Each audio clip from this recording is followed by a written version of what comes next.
El Mecanismo de Protección Integral de Personas Defensoras de Derechos Humanos y Periodistas de la Ciudad de México y el C5 firmaron un acuerdo mediante el cual se comprometieron a compartir información para una protección más efectiva de los trabajadores de los medios de comunicación. Tobián Ledesma, titular del mecanismo, señaló que se trata de un convenio de cooperación y colaboración que genera procesos mucho más efectivos para proteger los derechos humanos. En este convenio que estamos firmando el día de hoy con el C5, tenemos varios puntos a resaltar, entre ellos, el intercambio de información, que es fundamental para estar informando al C5 sobre la situación que estamos viviendo en la Ciudad de México, sobre los casos que se están incorporando y sobre todo aquellos casos que tienen medidas de protección urgente.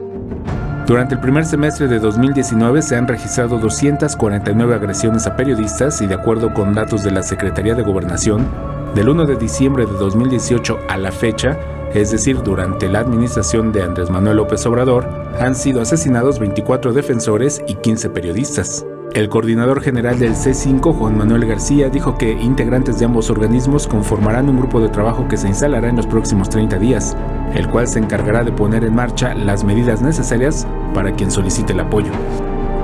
En el marco de este convenio vamos a poder realizar un mejor trabajo de manera coordinada entre el mecanismo y nosotros. Va a permitir el desarrollo de capacidades.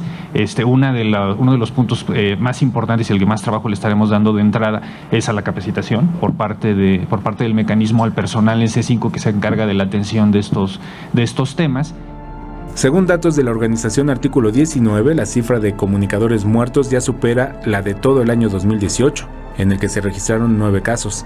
Las entidades con el mayor número de agresiones registradas en contra de la prensa fueron Quintana Roo con 26, Ciudad de México y Guerrero con 22 cada una, y Oaxaca y Veracruz con 19 cada una.